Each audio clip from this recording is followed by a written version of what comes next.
Welcome to Jurassic Peak. Hello everybody and welcome back to Jurassic Peak.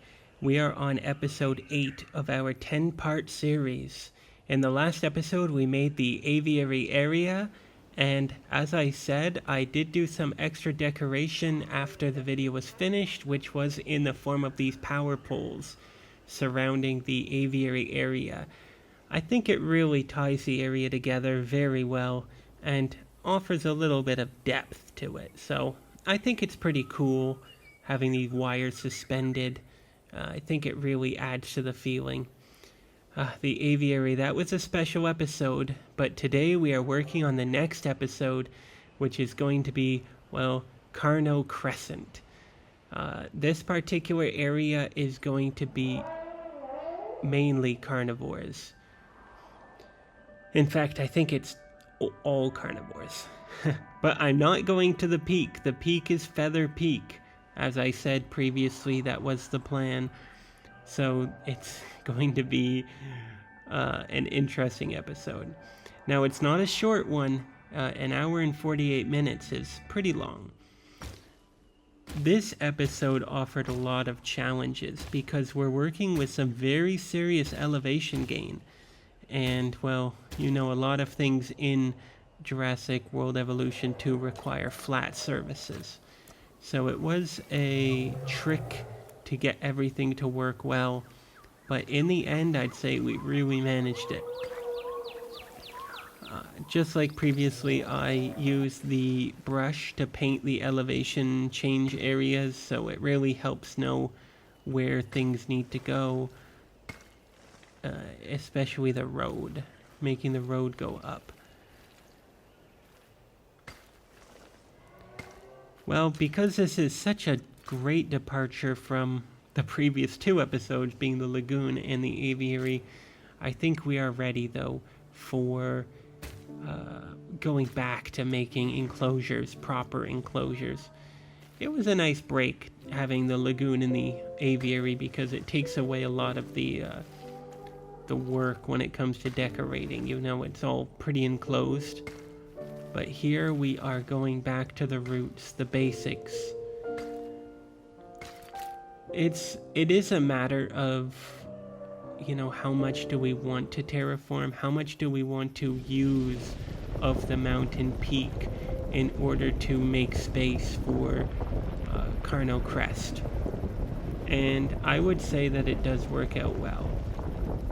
A big thing is that I was hoping to get 2 feathered species packs. I guess one of them is feathered predators and the other is late Cretaceous pack, which has a lot of feathered dinosaurs in it. I was hoping that they would go on sale by the time I got to this point in the series, but they did not, unfortunately. So the only feathered species that I have is a pretty limited number. So that just means that this area is going to have more carnivores and the feathered species is going to be smaller. But that's not a bad thing because we can always incorporate more feathered species when the pack goes on sale in a future build, or wait till Jurassic World Evolution 3.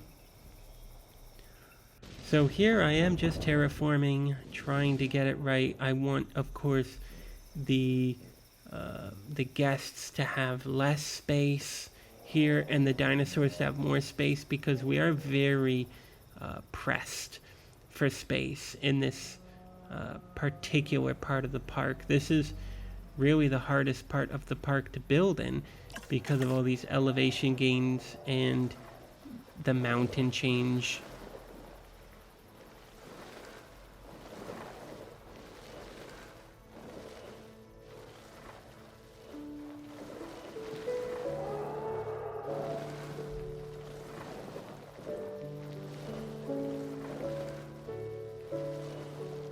Of course, we want to smoothen out this area here.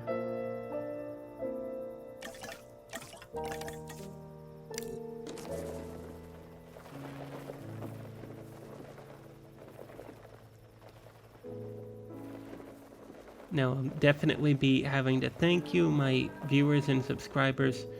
Some of these Jurassic Peak episodes have been really taking off with hundreds of views in a very short amount of time, so that's a very big plus, something to be proud of.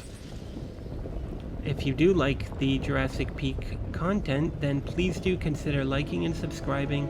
I plan on making Jurassic World Evolution 2 well, not 2, but Jurassic World Evolution as a franchise, a staple of my YouTube channel. I do think it's good to have a nice park builder, and I like dinosaurs, and I think it's pretty cool. It's something I can really work with.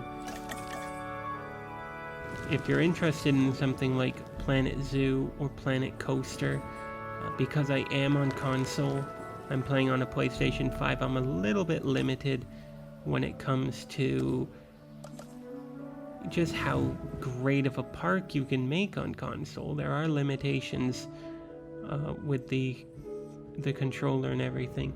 So if you're interested, perhaps I can give it a try if I find the games with a good sale. But for now, I think Jurassic World is a very chill game experience. There's me checking the view, and what do you got? The sun is shining. You see how dirty that window was? Oh boy, that was something. I really hope in the next game they clean up those windows, because they are so dirty that you can't see anything out of them. It's like when you get too much water on a window, it just looks terrible. Here we are changing the shape. As I said I guess the first episode is when I made the raw park. I didn't intend for it to be the final shape, you know. Terraforming is a big part of this experience. Of course, I want to keep it sort of similar in shape, but I do need space for the dinosaurs.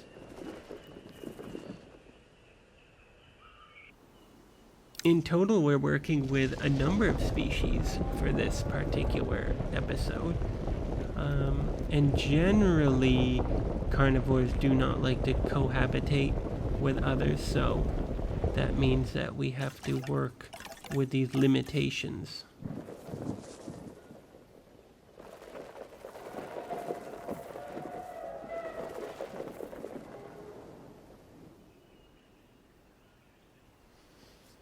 So we're making areas flat, we're flattening them out,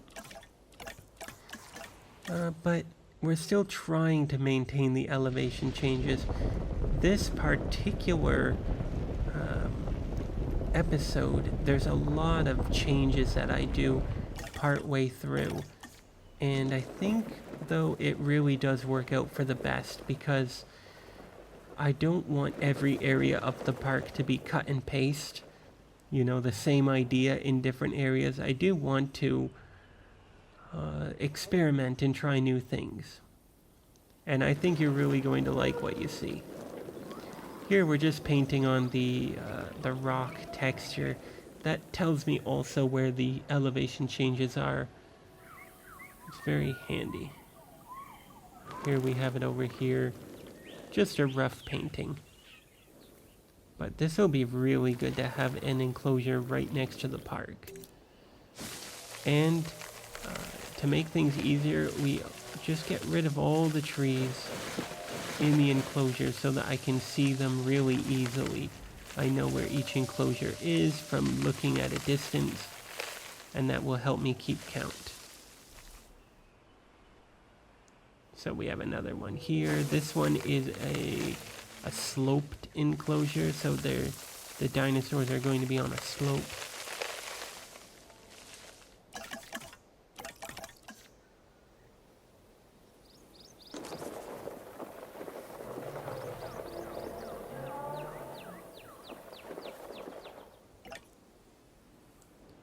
So what's that? We have 3. This will be number 4. So we're making our way up the mountain. You might be wondering, how the heck are people going to see all these dinosaurs when they're off in these little areas away from the path? Well, that's the best part. Here's our next one right here. So that's, what are we at now? 5, 6 enclosure areas. So we're gonna work with that, but it's gonna be really, really cool. So we're making our way up the mountain here. I'm just deleting the path as we go because I have no idea just how much of the mountain I'm actually going to be using for the Carno crest. And there's a little bit of path there. Get rid of that.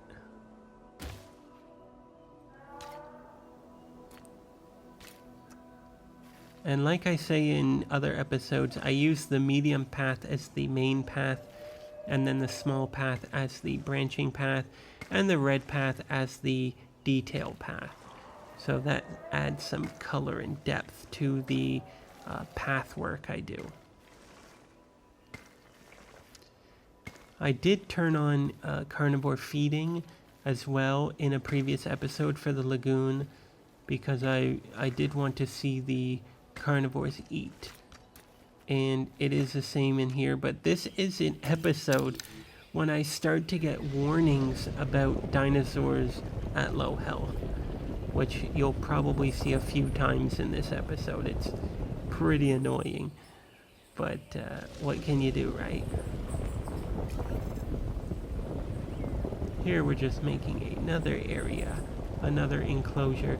They don't have to be big because most carnivores don't like to cohabitate, and they don't like it when there's too many carnivores in the area.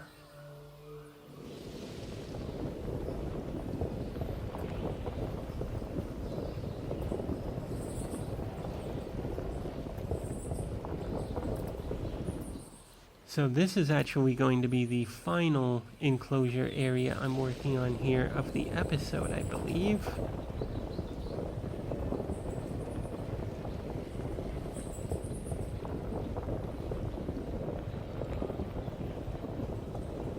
So it's going to be very long.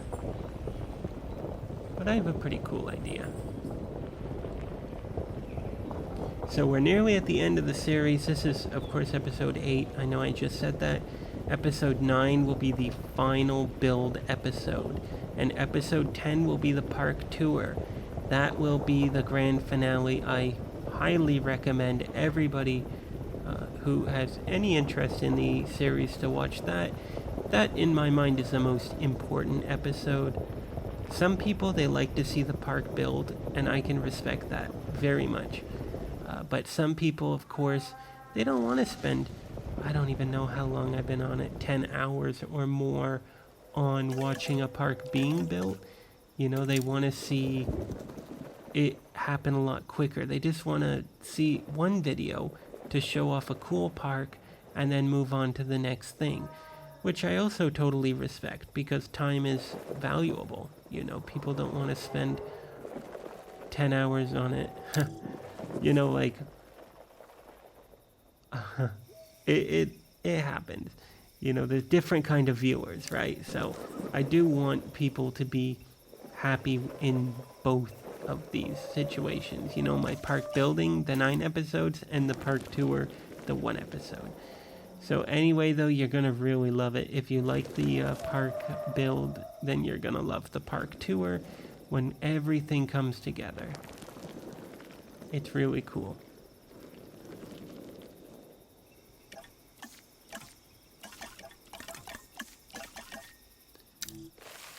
Unfortunately, when you put foliage over top of rock, sometimes you can't even see the rock. It's like it's so green. So it's good to get rid of that to know how your painting is. So now we're getting rid of the foliage in these final enclosures. And besides, none of the foliage here is really going to last. I like custom foliage in the enclosures, and I don't mean custom every tree custom, because I am playing on console. Console is great, but it's not as great as a super high-end computer, and I've seen computers chugging too when it comes to detailed builds, so console has a lot of limitations in that way. But I do like to choose, you know, the type of trees, where the trees are, where the trees are not. Rather than working around trees, I'd rather just do it all myself from scratch.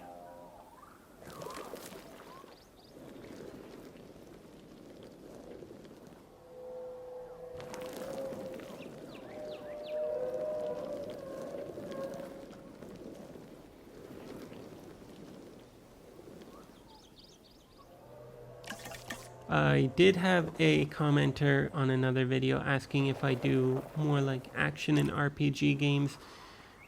You guys can tell me what you think. Not you guys, Jurassic World Evolution viewer guys, but just viewers in general, subscribers if you're subscribed. You can tell me what you think about that. Do you want to see more of that sort of thing? I do have some action games and RPG games. Not too many, but I have some. But I just think, well, some people can just play through a game, make a series about it, and move on. But I really just like to play the same game more often, you know.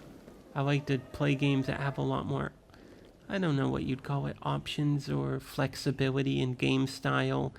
And just stay sort of in the same sort of type of games. So, like Jurassic World, I've been playing this game for a long time.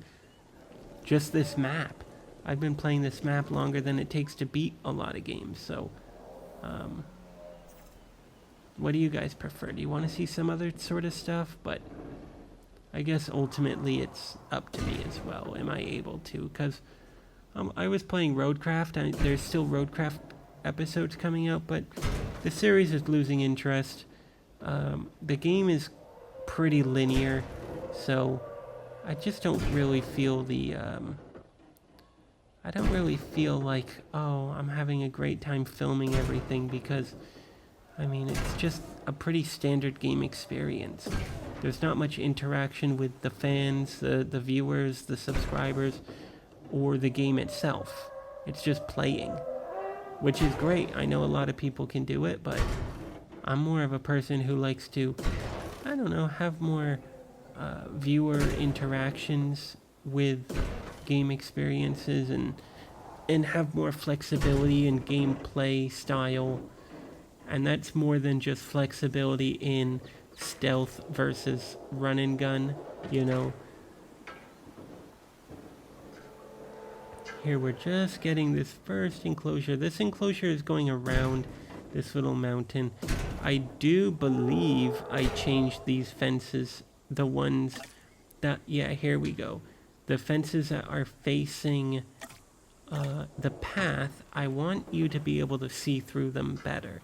So I go with this particular type of fence because it's a lot easier to see through. I really like it. So it works. So when you're on the path near an enclosure, you can really see easily through the fence, and the areas that are not close to the path, the fence is a little bit more wiry, a little thicker. I'm just having a look around. I'm going to use these invisible fences around this little hill so the dinosaurs can't, climb up there. I also think it would look pretty weird if I had some large carnivores just walking up a 70-degree slope without effort. I bet you that would happen. So it was like that in Bracky Valley as well. I didn't want the brachiosaurs walking up the side of a mountain with no effort. I think that would look weird. So that's better. Okay, so that's our first enclosure done. Well, not done, but at least the fence. I'm doing the fences first. Here's our next enclosures. They're down at the bottom.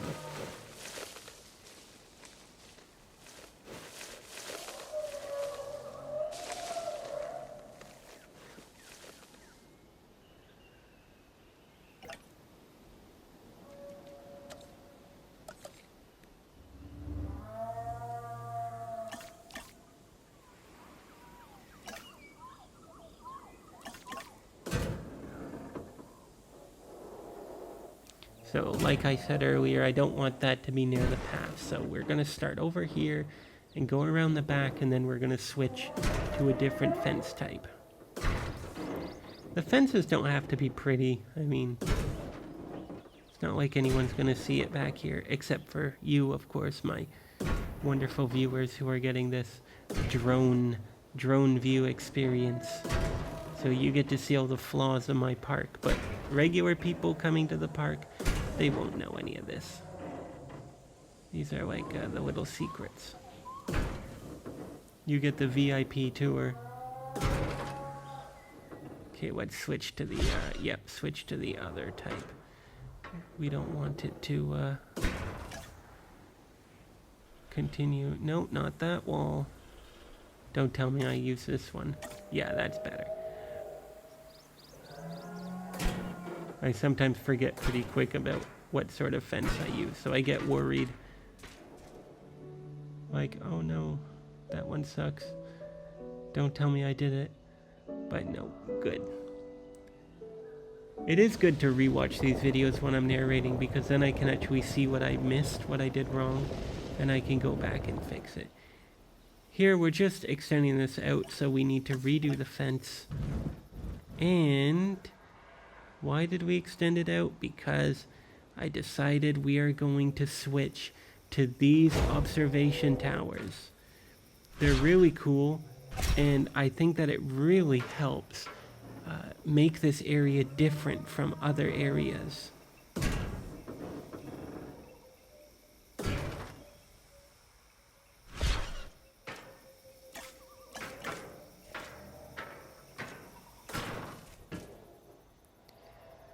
One thing I was hoping was that they would make those biosyn observation posts able to spin 360 degrees. That would make a lot of sense, really. I think that would be a lot more understandable, but they do not spin. They are fixed, and their view is really limited. Now, of course, in reality, you know, people could walk out onto the walkway in front of the window, and they could get a really good view from there. But because the game is limited in that regard, people cannot walk onto the walkway. They can only see from inside. But I mean, if we're talking about, I don't know, reality, it is different. I don't know, why am I doing level 2 over here? Well, let's not ask. But yes, so we can use our imagination and say, well, actually, at least people could walk out onto the walkway and get a really good view compared to other. Am I going to notice that it's all level 2? Nope. So here we're getting rid of this thing. You know, the best part as well is that by using these, you don't need paths. So people can walk through the tunnels and get these great views, and carnivores are very dangerous. So naturally, you don't want to have people walking to the viewing galleries. You want it to be underground. Yeah, that's beautiful right there. You can see I moved the, the hatchery up here. That's why it took so long to get the dinosaurs to the swamp, because when I was doing the swamp, it's way, way, way on the other side of the map. It took forever for the dinosaurs to be helicoptered from here to there, especially when it was one at a time.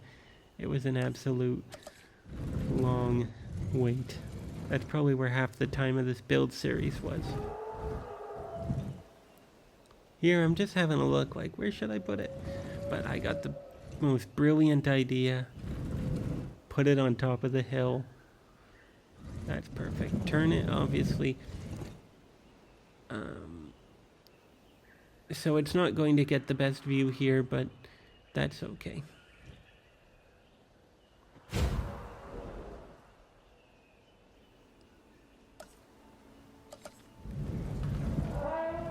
So we're putting a number of these down. They're so cool. Another reason why the biosyn expansion was essential to get was you just get a lot of these useful parks. It's interesting, you know, it says that you have 360-degree view, but I don't know if I'm just not knowing how to turn the thing 360 degrees, but it's useful, you know, it's cool, but I haven't figured that out. So maybe it's just for a park manager sort of thing that it counts dinosaurs be in 360 degrees, but in actual viewing you can't turn it, or am I just doing something wrong? I get rid of these two. I put them down, but I didn't film it because why film it? I'm just gonna delete them. Now when you turn on the power, these things will lift up. So it's okay if their view is limited when you place them, because once you connect them, it works. Now finding the Hyperloop station was really a challenge in this Jurassic World Evolution 2, because the Hyperloop station is in the power section. It's with the transformers and the power stations. That's kind of weird placement, but I'm hopefully going to save you a little bit of trouble by telling you that. We're just getting to the end here of my placements.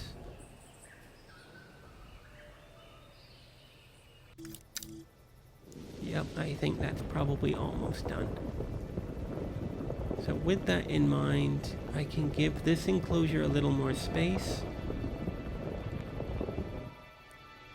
And I did have an idea here, because I don't want it to be a very empty sort of environment. I do want some buildings. So I'm gonna make this area able to have buildings.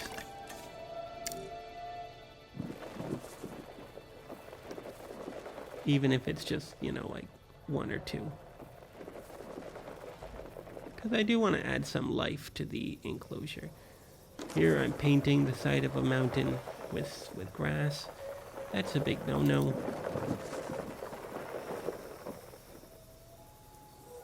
And again, I say it all the time, but when you paint the ground grass texture, there is grass, real grass.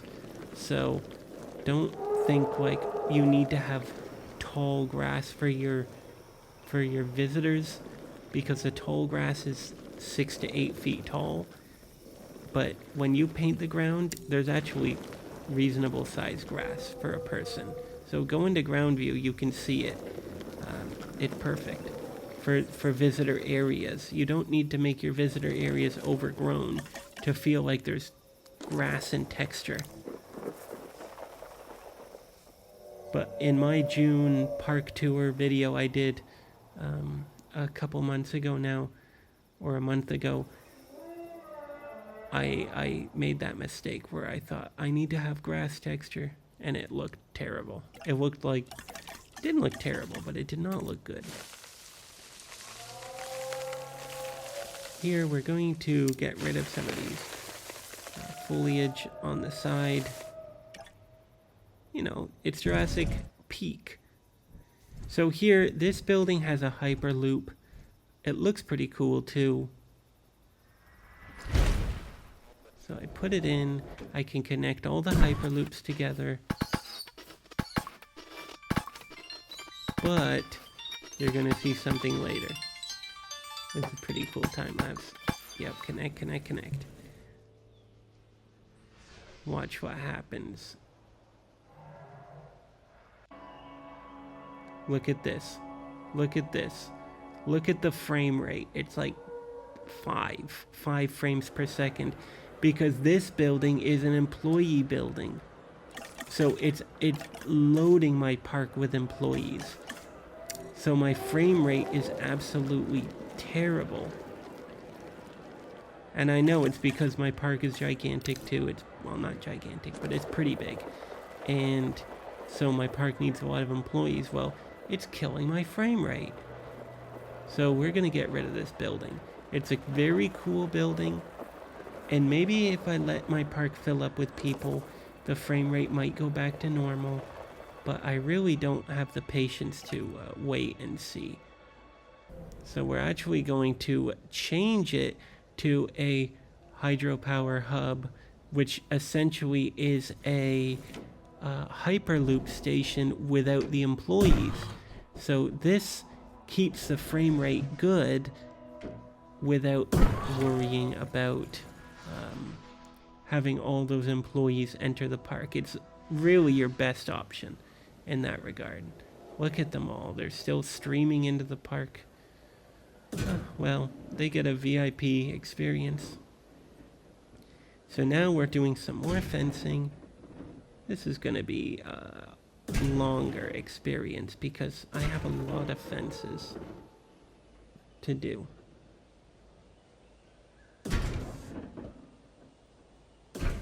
I really should have sped up the footage, but also I do know that sped up footage does not look great, and maybe some of my viewers will get very dizzy if I do too much sped up footage, but you can tell me as well in a comment if you're interested. Speaking of comments, I should add that you can always comment on my videos. I will interact with you. I try to answer every single comment. There's my first low health of the video, not my first in total. I end up just like ignoring half of them, but dinosaurs will starve to death. And remember, if it's in the lagoon or the hatchery, I do not have any lagoon or hatcheries anymore. I've removed all of the lagoon hatchery and the aviary hatchery, so I need to make sure that those dinosaurs are not dying.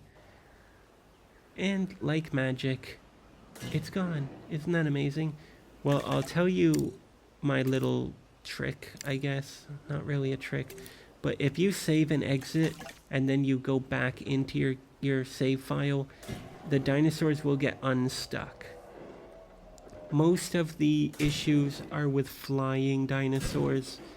They get stuck all the time. I've had the lagoon species get stuck too, and it doesn't happen as often though, but they can get stuck as well, unfortunately. I guess land species, land dinosaurs, they don't really get stuck because they phase through the walls, but then they get outside and then they starve to death out there, unless they eat some of these workers who are making their way into the park. But I don't have too many carnivore species on land. I have, well, the Spinosaurus and the Suchomimus, but they are piscivores, so maybe they can eat people, but maybe. Actually, maybe they do. But also I have the Dimetrodon, and what else do I have? No, those are the main ones. So I guess there's not much of a risk if any of my herbivores get outside. I tried to turn off that electric field view thing. It's pretty annoying, but I can't. When I'm doing paths, the view mode is power, but the other view modes are also annoying to look at, so it's okay.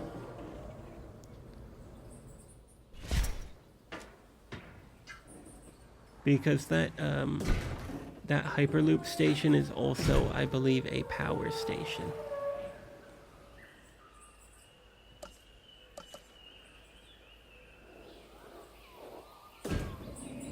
But I am playing with no restrictions when it comes to power or money. Obviously, I'm playing in Ultra Sandbox.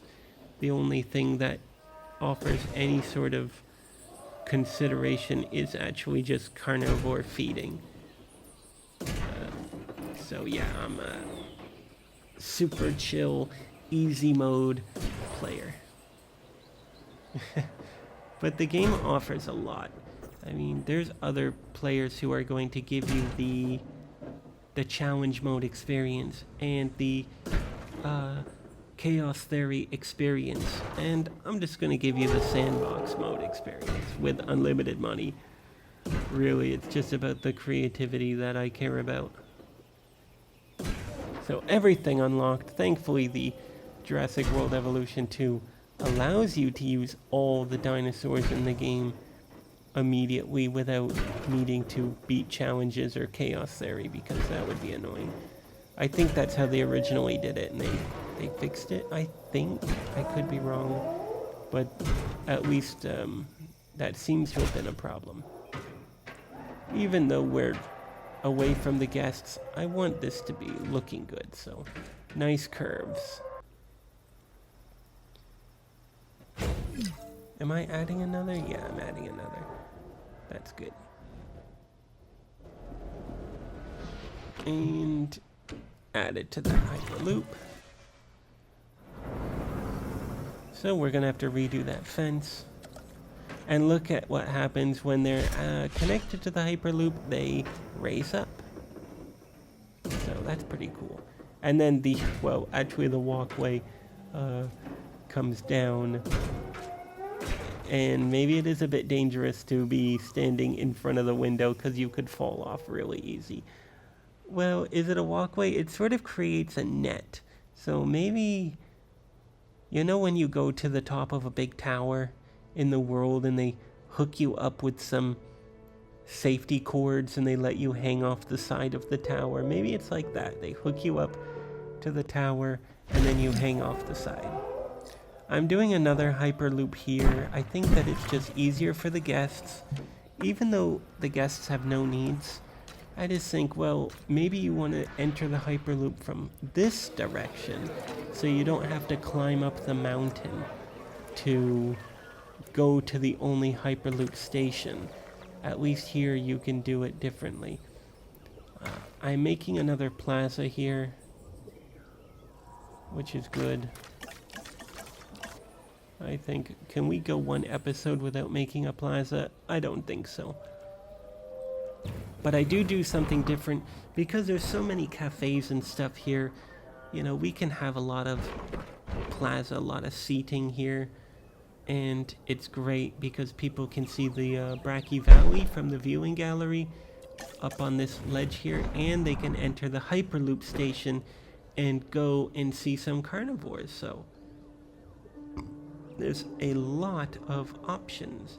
So that's why we need a lot of coffee and a lot of seating. And not just seating, but umbrellas.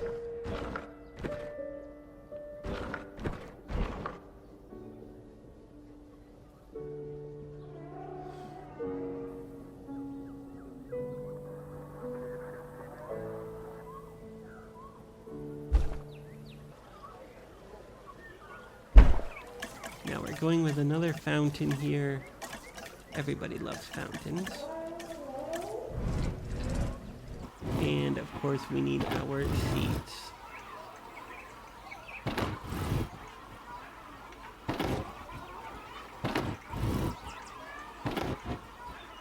Again, I don't know why sometimes the umbrella seating keeps changing its direction every time I place it down, and sometimes it's perfectly straight every time. I don't press anything, I'm not changing it, so I don't know. Now here I decided I'd do something different. I would make it seem like this area, this plaza area, is being used for some temporary storage, temporary supplies. So I'm adding more here, which is going to take up the plaza area, and it's kind of like they're just working around the fountain to bring in supplies.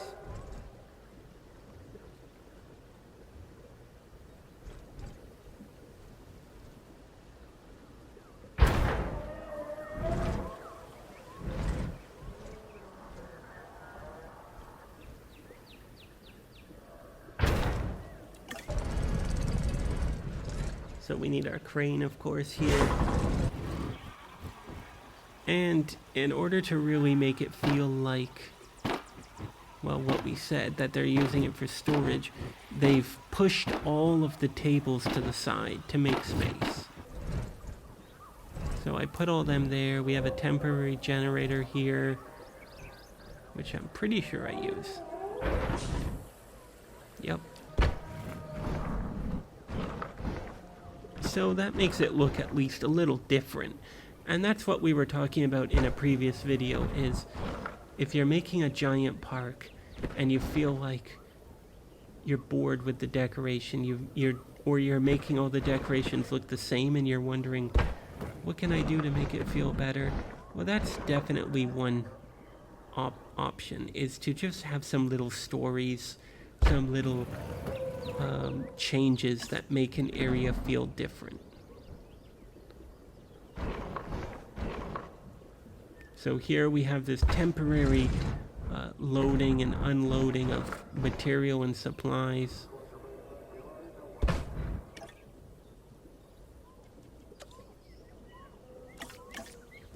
This area here, we are going to try to make it look different, using the planters to box everything in.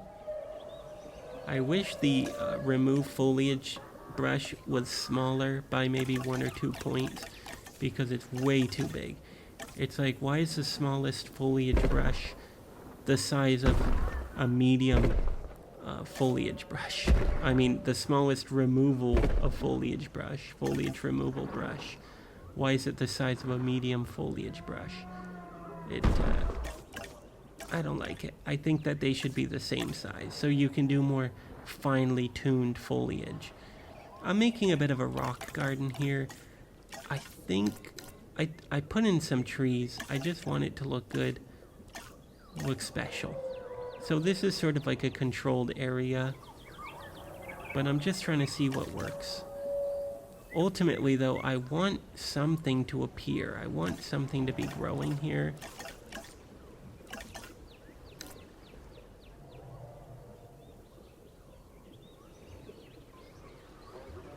I think that tree looks really good though. That one looks out of place. But just having that one large, well, I don't even know what that would be. Some form of palm tree looks really good. So, and it's right in the middle of the rocks. That's pretty cool. Over here on the other Hyperloop station, now it's time to decorate a little more. We still have some workers. Oh yeah, we're putting dirt under the path. That's perfect. It's a long process. Now here we have the garage door. And we want to make sure that there's access to that. We want to make it smooth so a car or a truck could drive in and out.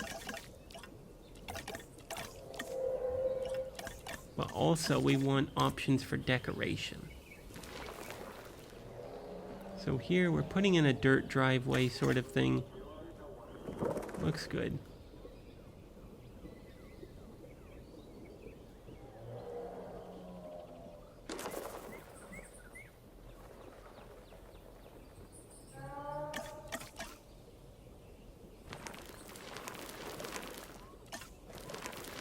Trying that, but it doesn't look good. So we'll just stick to the dirt.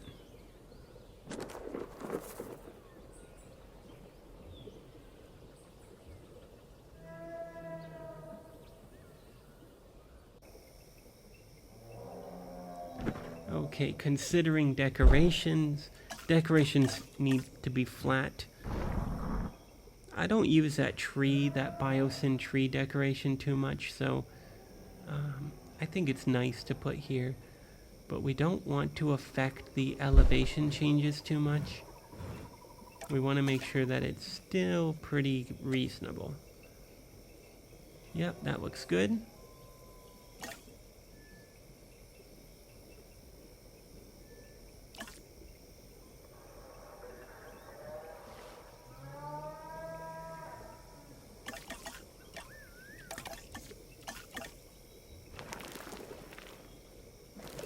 We're going to bring the dirt more to the side.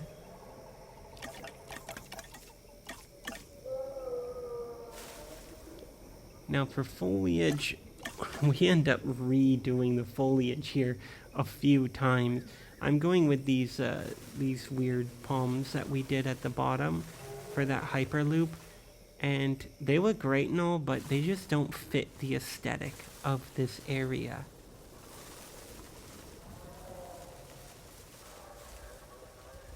So we do end up redoing it. If you think it looks ugly, so do I.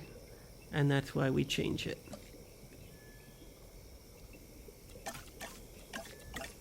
I don't really have a rule for foliage, what goes where, but I do try to make it look natural.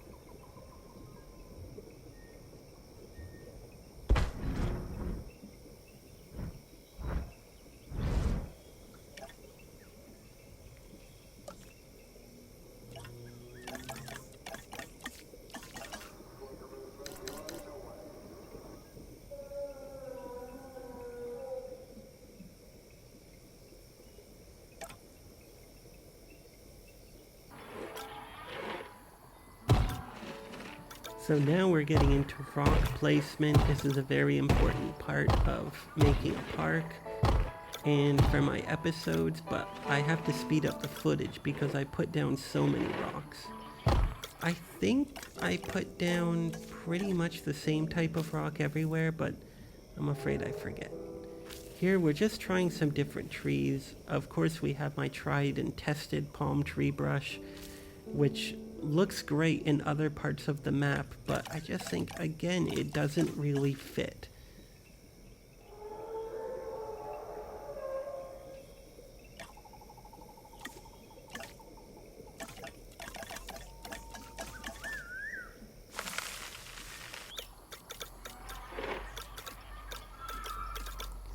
So before we continue with trees, we're just going to get these rocks placed.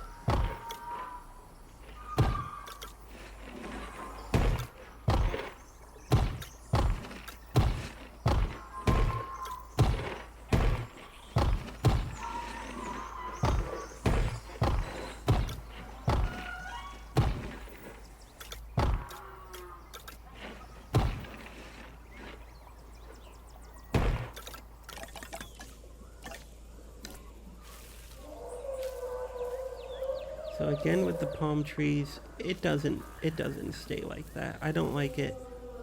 Again, it just does not look natural. Why do I have palm trees halfway up a mountain? Well, nearly fully up the mountain. So we're gonna try a different tree soon. I can't really cut this part out because I'm doing a lot of important stuff in this time frame with rock placement and stuff, so I just have to keep it. But I assure you I don't like it. So here we're trying another tree. This time it is the ginkgo. It's a nice tree, but again, I don't really think it works. It's very bushy.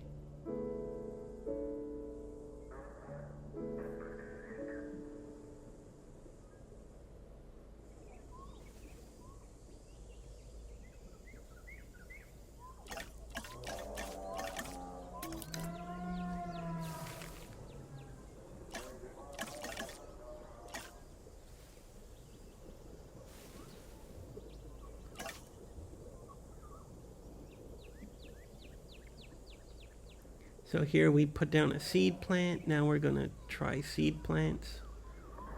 Seed plants are nice and all, but again, they don't work. But what do we have here? The Temskaya, or however you call it. And wow, it looks much better. I think this is the tree. So it took a while, but we finally found our favorite tree for this area.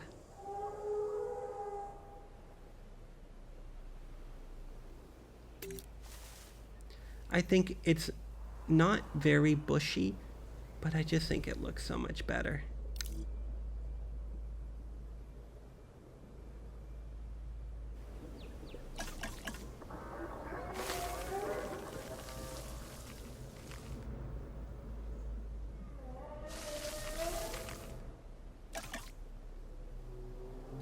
I end up removing those.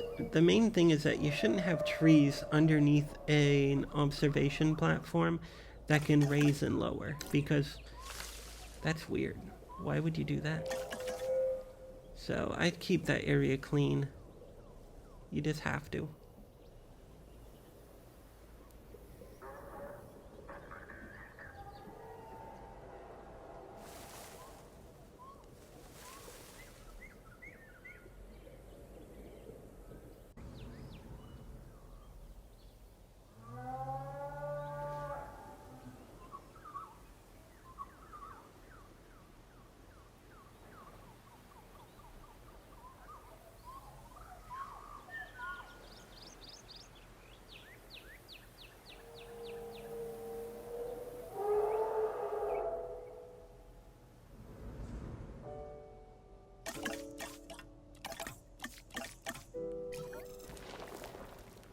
So we have to continue putting dirt under the path. Again, I forget. Well, I don't forget. I don't know how long the paths are in this park, but I imagine that it is a number of kilometers long. So it is busy doing all the dirt.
Okay, now comes the, well, more decoration, but soon we're going to be getting into the dinosaur enclosures.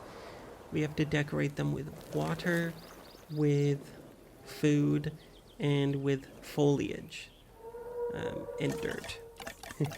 My trademark style, I guess, is putting dirt down. And then, of course, we have to decorate the outside areas here, which is going to be its own challenge because it's a very restricted and narrow space with a unique atmosphere, a unique elevation changes, and pedestrian areas. So it's going to be pretty interesting. But again, just like with every other episode, I always say I like how it turned out. And I do. This park is definitely the best park I've ever made.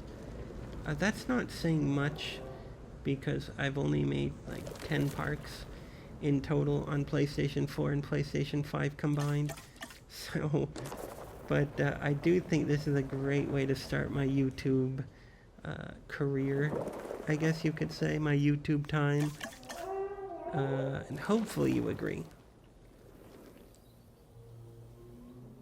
But my skills will increase. Jurassic World Evolution 3 is going to offer a lot of new and unique tools to make parks even more interesting.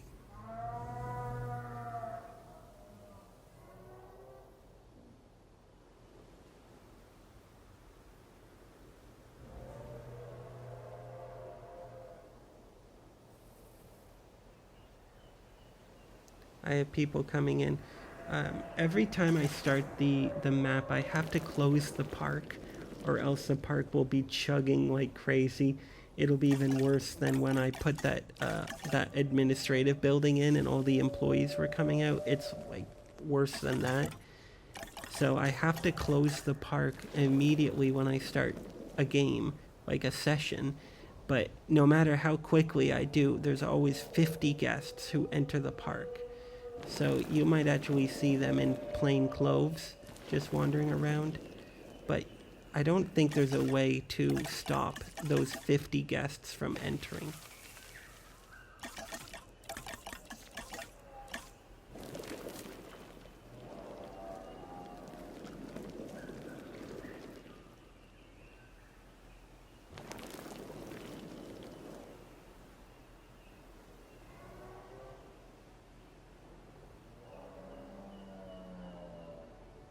So this is a pretty good view. You can see all my enclosures are totally empty.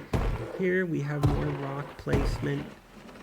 I think speeding up the placement of rocks is one of the best things I ever decided to do in my editing, because there are so many rocks. And it's really boring to just watch me place rocks in real time. Oh, another low health. Again, I don't know if I told you, I had 2 dinosaurs die so far up to the end of episode 9. So I'm down 2 dinosaurs, which is too bad. So I still have all my species, but some species have less dinosaurs than others.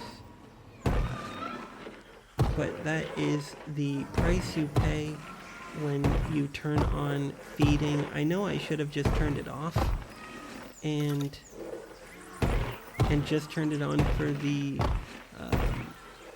park tour so that you could see the dinosaurs feeding, but I also wanted to turn it on so that I could, you know, learn the dinosaurs' feeding habits, so I know how long it takes for each dinosaur to feed, how often they feed.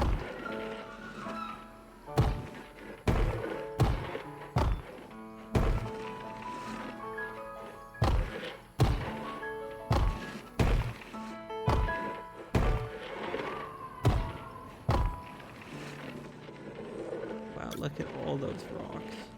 I must have placed 100. And we're just working our way from biggest rocks to smallest rocks.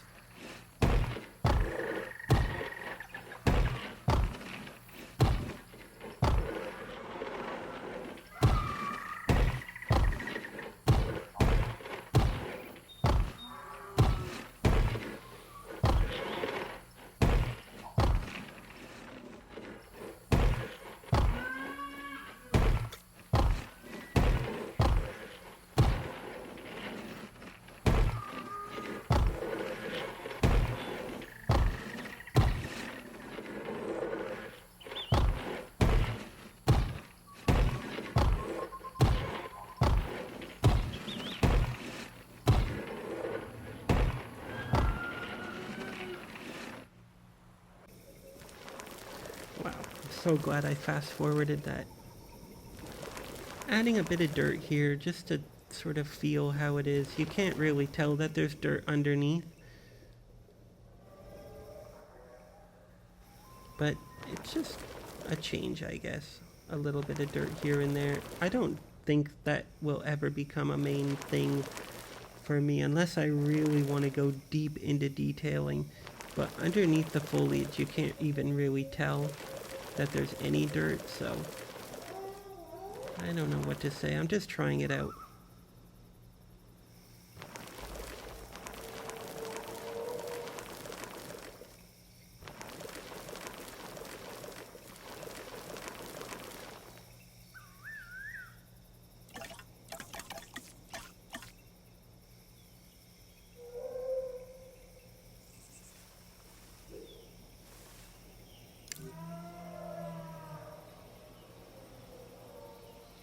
And here we're switching our trees over to this wonderful tree here.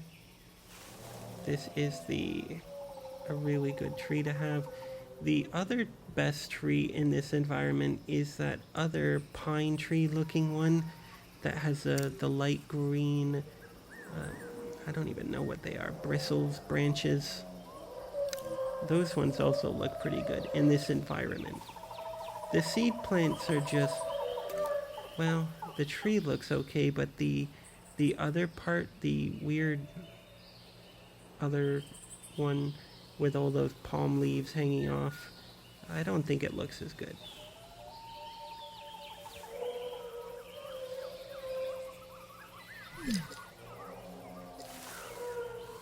Uh-oh, dead dinosaur. Tell me I go over and check.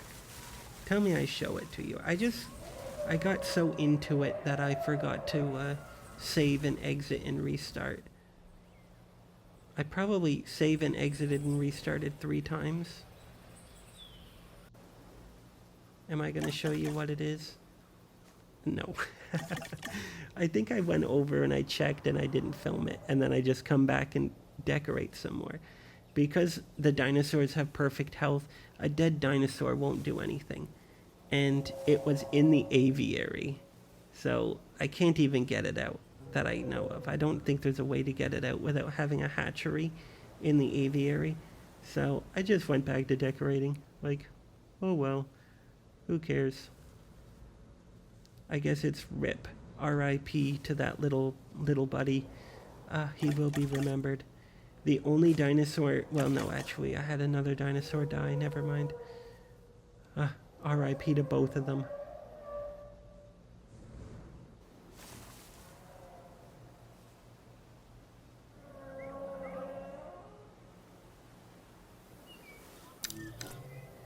So here we're just decorating. It's a slow process to decorate, especially in this sort of area. Because, you know, you decorate here and there, or you say, oh, I'll just decorate the rocks first. And then you take a look, then you like, oh, I'll decorate next to the path now. Only next to the path. And then you do that, and then, oh, I'll decorate all those little plateaus that come off the path that have no rocks or anything. And then you do that. So it's a long process, but you might even say that I waste a lot of time.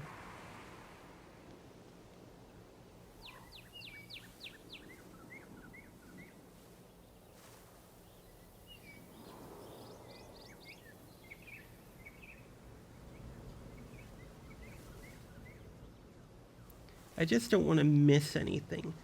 Because at the end of the series, I want to say, this series is done. There's nothing more for me to decorate, to do, to add. It's perfect.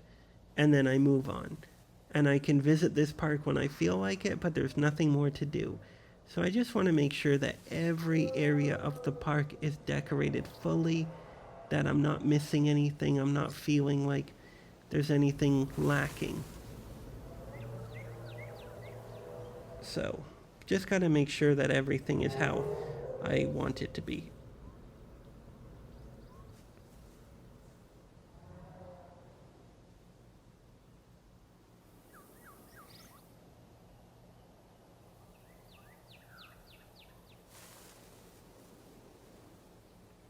So far it's looking good. It's slowly coming together. Again, like I say in every episode, I have no idea what I want to do before I do it. So all of this is just coming naturally. I'm just looking at it, thinking about it, and wondering, oh, what would look good here? What would look good there? And then I just do it.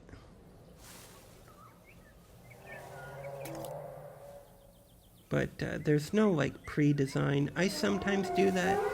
Like in Farming Simulator, I actually do that too much. Where I get a pen and paper and I just draw what I want my farm to look like. And I sort of, you know, I'll get the item, I'll get the building piece out, and I'll just sort of measure it and see, oh, will that fit here? What will fit there? How much space should I give it? And I've done a few big farms that way. If you are interested in my Farming Simulator series, again, I will be starting a new series fresh, which will have commentary. The amount of episodes in a week is going to go down, like, kind of drastically. Also, the amount of time I spend, well, not the amount of time I spend, but the length of each video I release is going to be shorter, I hope. I'd like it to be about 45 minutes. Because narrating a 2-hour video like 3 times a week is going to be busy, too busy.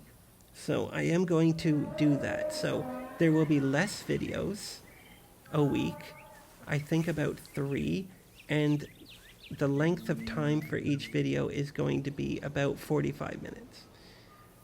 You might say, oh,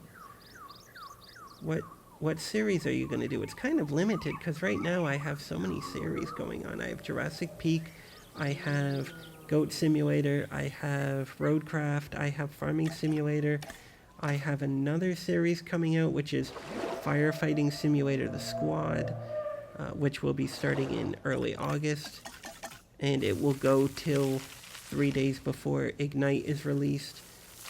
So the main series are going to be Farming Simulator, probably, unless I get super bored of it, which I won't, but super bored of filming it. Jurassic World Evolution, which I will not get bored of. I don't think I'll ever get bored of this game, especially not for YouTube. It's the perfect YouTube video. I just love it. It's so easy to do for YouTube because it's like, I don't know, I just think it works well. And then the third one will be like the wild card. It'll be another simulator, probably like Police Simulator, Firefighting Simulator, Bus Simulator. I'm not doing any Bus Simulator games until the new one is released. I'm not going to do Bus Simulator 21 because I've already beaten it a while ago and I just don't want to do anymore. I don't want to beat it again. Basically, I beat it on PlayStation 4, so I don't want to beat it again on PlayStation 5. Yeah, so that's probably what we're looking at. Unfortunately, Goat Simulator videos are probably going to stop. After I finish the final goat trick video, there's not going to be another series for a while. I can't think of anything else I want to do in Goat Simulator at the moment, so I might come back to it at another time, but currently there's no plan for Goat Simulator. But I know it's unfortunate if you love Goat Simulator. But yeah, the third series is basically going to be a wild card, whatever I feel like. Police Simulator, I can just keep playing it. There's a lot of content coming out in the next few months, which is really good. Firefighting Simulator Ignite is brand new. I'm gonna love that. And they also have a roadmap, a year one roadmap. So both of those are probably going to be equal in that. I'll concentrate on Firefighting Simulator Ignite while it's still new, but then I will probably switch it up more with Police Simulator. Jurassic World Evolution will be like a staple, very dedicated staple. There's another low health dinosaur, so I just saved and quit. I don't want to lose another dinosaur again. But yeah, Jurassic World Evolution is such a great series because I'd say that the content really goes a long way. Farming Simulator as well is pretty good. I just love that game. It's my favorite game. I have, like, how long do I have in that? Thousands of hours in Farming Simulator. So, yeah, you could say I love the game. Here, we're just doing some more decoration. It's a great time to just chat. Hopefully you don't mind. You can tell me if you think, oh, you should just not talk so much. But there's not much to say in a 2-hour long video. Once I get the video down in length, I'll be talking a lot less, but also channel updates are pretty important to tell you. Wow, this area is really coming together now. So what else do I have? I just love simulator games. Park building, I can't say I was ever huge into park building games. I played Roller Coaster Tycoon, of course. I got it in a cereal box back in the 1990s. Was it in the 1990s? Yeah, I got it in a cereal box. And it was great. It was the best free game I ever got. And it is free. I know you could say you're paying for the Cheerios. It's not free. But the Cheerios are the same price no matter what. You know, look at a box of Cheerios now. No Roller Coaster Tycoon, and it's even more expensive. So, yeah, I'm calling it a free game. But anyway, I played that. I played a few things. I did not play, what is it called? Roller Coaster Planet? Okay, I forget now. Yeah, I forget what it's called. The new one. Yeah, I said it earlier in the video. Anyway, and Planet Zoo. Planet Coaster, that's it. Planet Coaster, Planet Zoo. I haven't played those.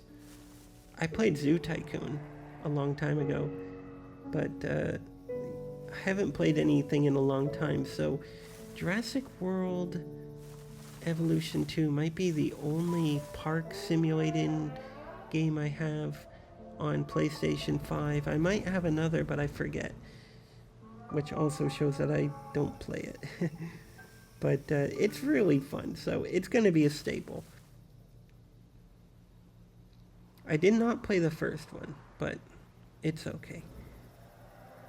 Because, well, I would say that when I picked it up on PlayStation 4, again, I think for a lot of players, if you get a game on PlayStation 4, you shouldn't write it off.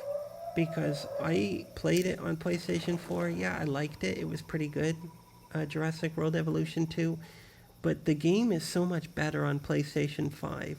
Giving you the ability to use all buildings in a single map really does change the game in a good way. So, I think that if you're playing on PlayStation 4 and you say, oh, this game sucks, it's so limited, well, if you do upgrade to PlayStation 5, give it a try. Again, and you might fall in love with it in a new way, like I would say I did. I like the game on PlayStation 4, but as a PlayStation 5 game, I love it. Other games, well, the difference is less, but it's still pretty good.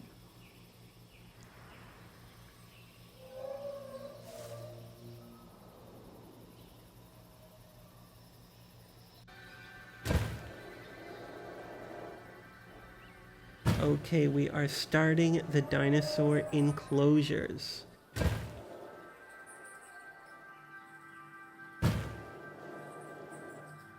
Now I'm adding 2 goat feeders to each area, but I end up changing that to, I believe, 1 goat feeder and 1 just meat feeder. I think that it's better for there to be some variety. But like most things, I make a pre-decision and then I change it. So here you see, even just halfway through placing, I decide to change it. So we're going to do it like that. So this one we're going to delete. And here as well. I do like it when the meat feeder is closer to the path, but because the goat can run to the path, but the meat, you know, they can't get to the path, so I just think that's better. Although I should have done on this particular one, I should have done the meat feeder closer to the viewing gallery and the goat one further, but it's okay. I mean, these are not small dinosaurs, so it doesn't matter. You can see them pretty well. Here we're adding our water.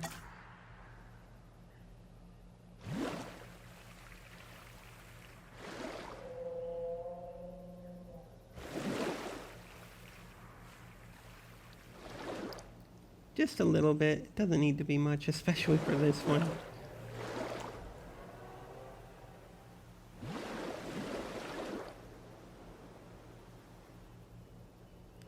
There's a little goat.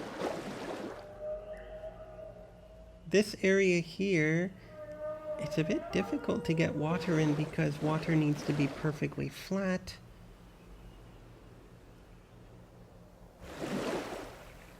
You know, that's something I really hope in Jurassic World Evolution 3 they can incorporate is, well, slope, angle water sources, you know, angled water sources. It's just, I don't know, troublesome, I suppose, that they need to be so flat. It sort of affects the variety, especially if you're doing a smaller enclosure. It limits what you're able to do. Here, we need to put some water in. Almost forgot.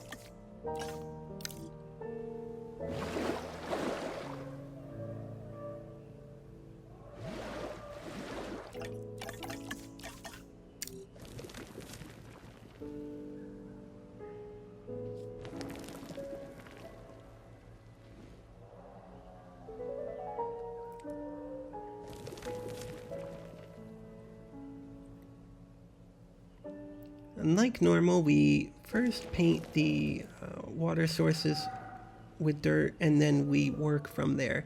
I use the dirt to sort of symbolize where the dinosaur walks the most.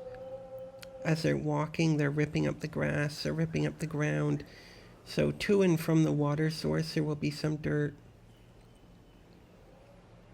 And of course, the most important place to go for a dinosaur is the food source. So that is what we're going to do next. Is we are going to make this area a little more used, a little more worn out.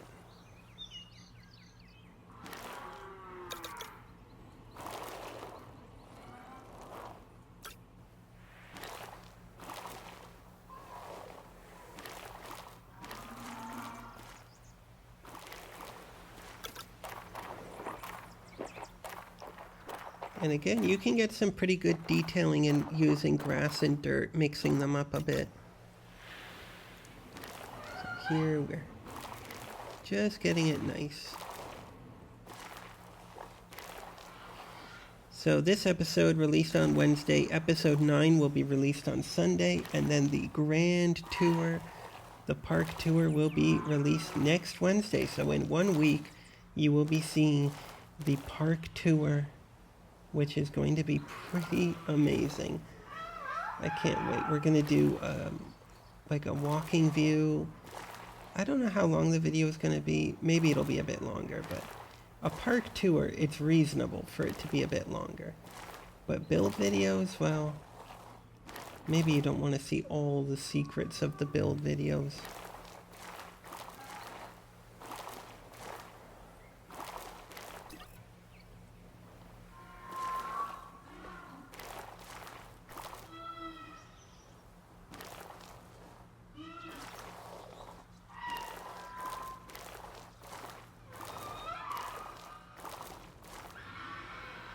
I'm just putting some dirt at the front, like, you know, when the people are walking by, the dinosaur's like pacing back and forth because he's hungry. He wants to eat the people, so he's pacing along the fence.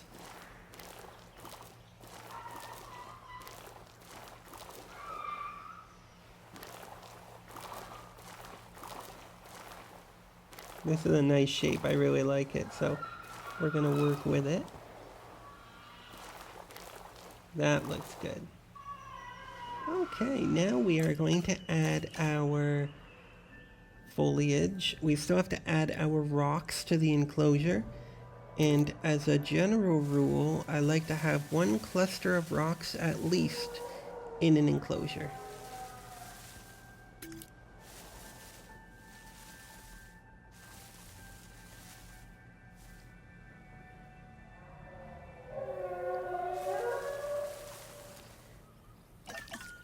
Now these areas in between the dirt are more worn out, so nothing really big is going to be growing there.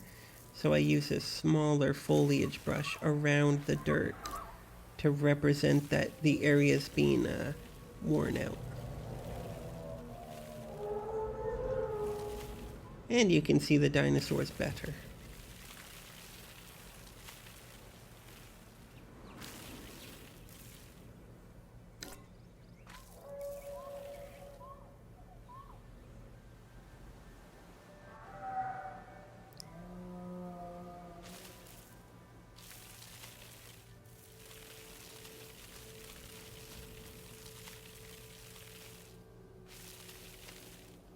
Yes, Jurassic World Evolution 3, it looks really promising with dinosaur breeding, male and female species variety. What else do we got? Well, we got a lot of new decorations, statues. Hopefully there's going to be more statues than just 3. The Triceratops, the Stegosaurus, and the Tyrannosaurus Rex. Hopefully there's going to be more than just that, because my boy Ankylosaurus needs his own statue. You know, too much time in the shadows of the Triceratops and the Stegosaurus. Those are great dinosaurs too, but you can't compete with my main man. What else do they have? Modular buildings. I'm going to tell you this now, and I think it's important to tell you this early. I am not good with modular buildings, and I'm probably not going to get too involved in modular buildings, because mainly it's not necessarily a skill issue, although that is a part of the issue, is a skill issue. It's also that I am concerned that the PlayStation 5 will just not be able to run it very well, unfortunately. That's a worry. So I don't know how much we're going to see of modular buildings in my Jurassic World Evolution 3 if I'm going to be, designing very complicated buildings. But I just think you should know that early. Other than that, what else do we have? Just more decorations. I want more decorations. I just think Jurassic World Evolution 2 has too few decorations for visitors. So hopefully we can see more variety for that. Because remember, it's not just about the dinosaurs. It's about the visitor experience. So they need to have stuff for their hotel areas. They need to have, like, swimming pools,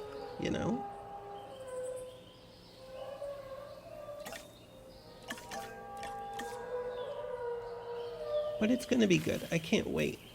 Again, I did pre-order the Deluxe Edition. Because I have the Deluxe Edition on PlayStation 5, I get a 10% discount on the PlayStation Store for Jurassic World Evolution 3 Deluxe Edition. And I do think that there's enough there to make it justified, especially with the 10% discount. I'd say you're getting pretty good value for that, which will be cool. So you can expect videos coming out pretty quick after the game is released. I'll probably do like a first impression video or something, or a video where I'm just testing things out. If you're interested, you might think that it's boring to see me trying things out, but it might make for an interesting video, because my first impressions, it could be important, it could be interesting. So there's going to be like a first look video, just like I did with Police Simulator, the new APV vehicle released, DLC vehicle, and I did a sort of first impression of it. I checked out what's new, what's it like. So I think I'll be doing more of those videos, but I won't be going too crazy about showing you every single feature. There are other channels that do that really well, that are like, here's every single new thing released in this patch, in this game, or in this DLC. So I'll do a first impression, a first look, but I won't go crazy, because I want to get into playing the game. So we're just going from enclosure to enclosure, and we're just following the same process, which is food, water, dirt, shrubs, and then trees, and then rocks. We'll do rocks later.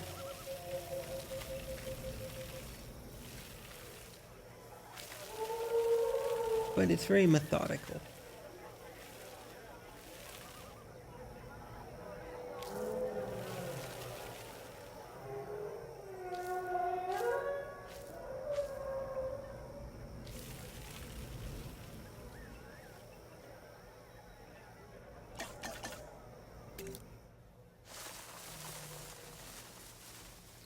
I wonder what the goat thinks when these trees just appear out of nowhere. Or is that a part of the game world? It's like, oh, that's normal. Trees just appear and disappear out of nowhere. There's nothing weird about that. And the people also think that too. They're like, what's wrong with that?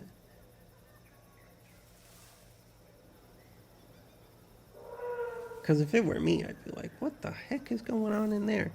That tree just sprung out of the ground, fully grown. Here, I'm just getting rid of some of these. I don't want to block the sight line.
It's really coming together. That's, what is that, half of the enclosure's done? It's a long process, I know. It's not the most exciting, but it is essential. So what else to tell you about it? Plans for the next series in Jurassic World Evolution 2. I am thinking about what I'm going to do next. There's a few options, and I will put it up to a poll. So I'll give you, I don't know how long, a week to decide. And I'll probably post the poll, I don't even know when I'll post the poll, very soon. But you'll decide between a sort of dinosaur reservation area where it's very open, a very open area, sort of like very few guests. It's going to be a very natural environment, almost like a dinosaur park, like a national park or something like that. You know, that sort of thing. I think that's one option. So it'll be huge, very open. Dinosaurs will cohabitate, they'll live together. They might hopefully not kill each other too much. I don't know what I'll do about that, but something like that. I think it would even maybe be in a snowy or an alpine area. And that's option one. Option two is a lagoon only map, because I have a lot of lagoon creatures. We could do a lagoon only map. I was inspired. I was watching Evolution Square on YouTube, and she had a lagoon only map. It looks really good. So that is my second option. And the third option would be like a regular park. Again, just another regular park. I don't know what I would do special. Maybe it would be a different environment. But, oh yeah, that would be a good idea, actually. The Jurassic Park experience. And it would be very dangerous for people. So that is the third option. It would be kind of like that sort of idea, where the people are at great risk of being eaten by the dinosaurs. but you're paying to get the real 65 million year ago experience, or whatever, 100 million year ago experience. But they don't know it's actually really dangerous. So I'll put those three options up. If you choose the first option, the nature reserve, then there could be another option like, oh, what climate do you want it to be? Do you want it to be snowy? Do you want it to be desert? Or do you want it to be jungle? Now, I love jungle, but I think I'm probably going to be doing jungle, I don't even know, 60-70% of the time I'm ever making a map in Jurassic World Evolution. So if you think you don't want to see jungle that much, it's better to choose something else like desert or tundra. And you'll decide on that. So I'll do the poll like today, and you'll tell me. There's only so many Jurassic World Evolution 2 videos I can make because we only have August, September, and basically October, 3 months. A 10-part series, even releasing 2 videos a week, that's 5 weeks, that's 1 month, so that's a maximum of 3 series left. And I'll probably cut it down to, I don't know, 1 video a week of Jurassic World Evolution 2, because doing 2 and narrating 2 a week is pretty busy.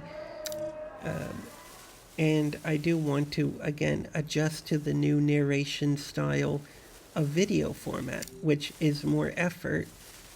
So I want it to be better quality, but less quantity. But anyway, you'll tell me. So we probably have 2 more series after this. Jurassic World Evolution 2 series. I think I do want to do the nature reserve, and I do want to do that other one. You know what? Maybe I won't even do a poll, because I'll do it anyways. I'll just do a poll about what climate do you want the nature reserve. Do you want it to be alpine, or do you want it to be desert? And then I'll make it. And I'll let you vote. And I don't know, I'll give it a week. You can vote for a week. Okay, now we're on to the most important part of decorating, which is the rocks. Sometimes I do rocks first, and then I put trees around them, and sometimes I fit the rocks in between the trees. So again, every enclosure I generally like to have at least 1 cluster of rocks. So we'll see what I do. Ooh, this one's getting 3 clusters. Well, it is a big enclosure.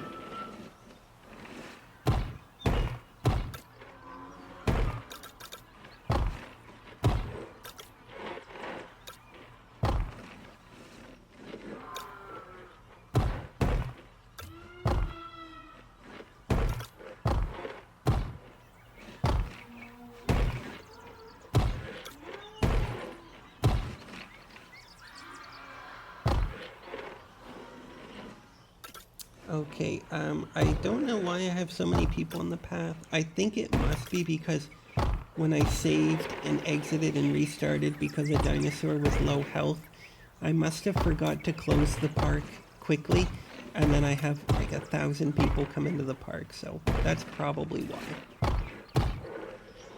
If I had to guess, that's definitely why, actually. Yeah, I have so many people in the park.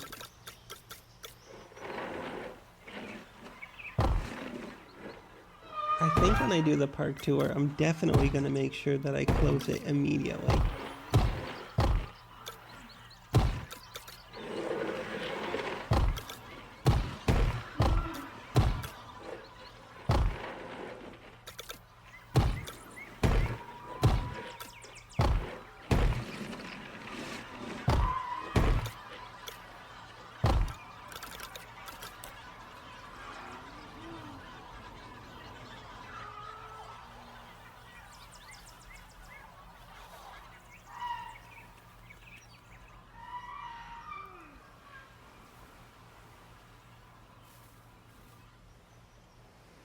Okay, there's got to be more rocks to place. Yep.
This is pretty cool. There's a peninsula, and I think that's a great place to put rocks. It's right on that peninsula.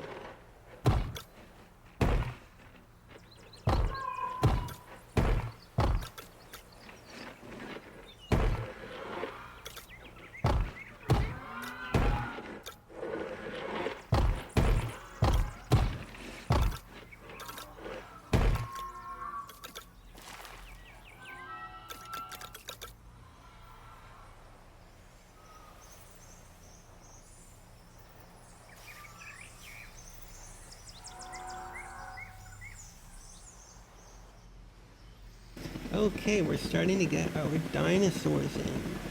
This is definitely one of my favorites right here.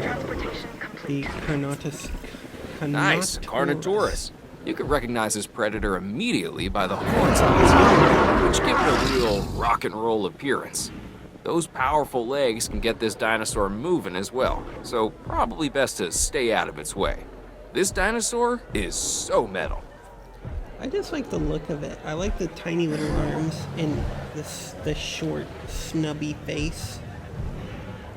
I think this one's pretty cool. Nice color pattern too. I think I chose the movie one. And here is his bunkmate. Transportation complete. What have we got here? The Albertosaurus. This is the Albertosaurus, so named because it was first discovered in the Canadian province of Alberta. This animal is a smart predator that relies on its rows of sharp teeth. They exhibit pack behavior, which is very exciting to witness, as long as you're doing so from a safe distance. So these two dinosaurs can cohabitate. I put them together for that reason because there's a lot of carnivorous dinosaurs in Jurassic World Evolution 2, and I don't have enough space for all of them. So when they can cohabitate, I do want them to be together. Here we have another dinosaur, and this is a chunky dinosaur. This bipedal predator is called the Acrocanthosaurus, and it is a dinosaur that has what I like to refer to as presence. When it's around, you know it. This animal should make for a killer exhibit. I mean, it being a killer and all. I had a dog that looked just like this. It's so chunky. It's like, you know those dogs that just have a huge body, but their head and arms are kind of like that stocky length? It just like that. So it's pretty funny when I look at this one. Here we have some more dinosaurs. What have we got here? Oh yeah, with the spike on the nose. Asset delivery confirmed. Ceratosaurus. Asset transportation. This one reminds me of the first one we put in, just having the spikes, the horns, but it's a pretty cool one too. I mean, having that horn on its nose is really weird. But I just love watching them. I don't do too much with carnivorous dinosaurs, or carnivore dinosaurs. They're really cool, but I don't know, there's just so many plant-eating dinosaurs I really like. One of the more colorful members of the collection. It's a carnivore, so take the necessary precautions and don't let its looks deceive you. This one here is really cool. It has a sort of frill on its head, or a crest, I guess, which really helps make this place shine as Carno Crest.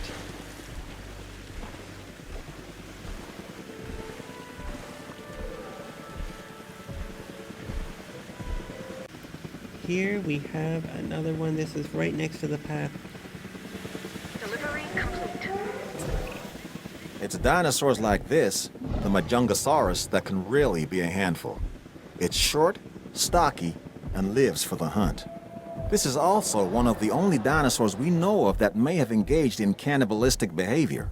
Nothing like having your friends over for dinner. That's pretty funny. The Majungasaurus. A lot of people like this one online. Look at the neck on that. It's like really, really long. This has got to be the longest necked meat-eating dinosaur in the entire world. Here, what do we have? It's everybody's favorite. Tyrannosaurus Rex. This is in, I believe, the 1997 movie Skin. Listen to that. So we got the movie Skin on for the memes. This is for nostalgia purposes. There's so many skins we could use, but we're going with the movie Skin. Now, I accidentally put the Tyrannosaurus with other dinosaurs. I forgot they were in the pen. So, that's unfortunate, but they live well together anyways. Again, there's no issue with cohabitating because the dinosaurs won't attack. Asset delivered. Here we have the Allosaurus. This is a really cool one. Another one of my favorites. And I believe there were two variants of this dinosaur, so I do put them together. I can't really tell the difference. It's probably just scaliness. How much scales do they have? You know, like some of them are really smooth skin, but some of them they have scales like a crocodile. So I think that's the only difference with these ones.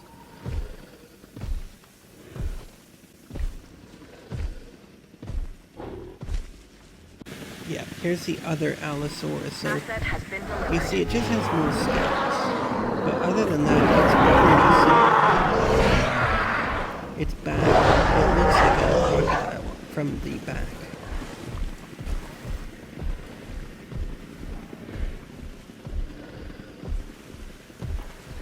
But it's pretty cool. I like the Allosaurus. But yeah, I mean, you can see from this view, there's really very little difference, except the scales.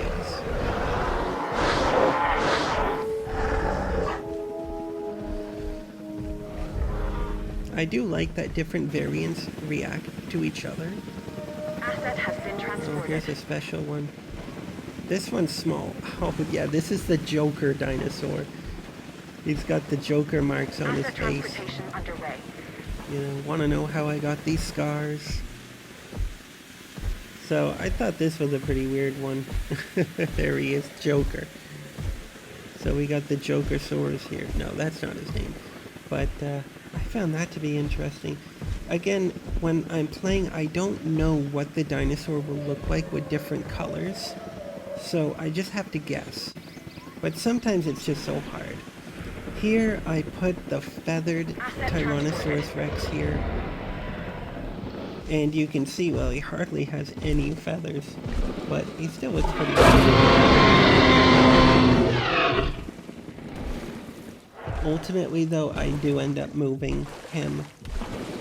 Sadly. I know, it's sad. But I do end up moving him in the next episode, and you'll know why.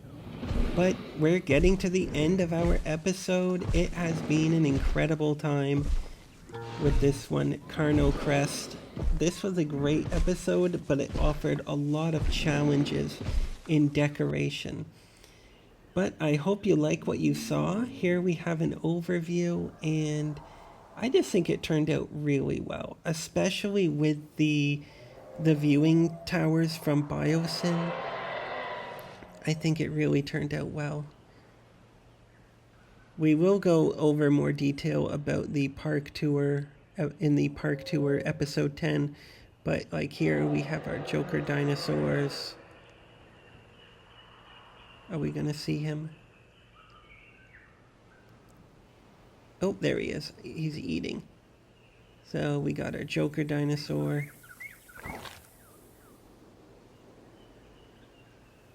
We've got Tyrannosaurus Rex with the feathers.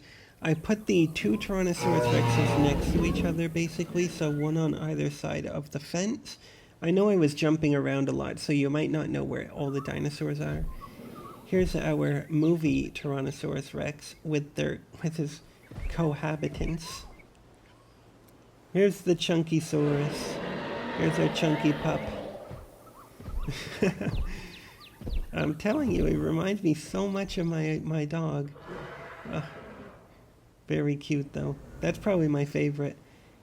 Here we have some more. These are were they the Albertosauruses? Yep. Or no, the Allosauruses. Two variants. The Albertosaurus is pretty cool, too.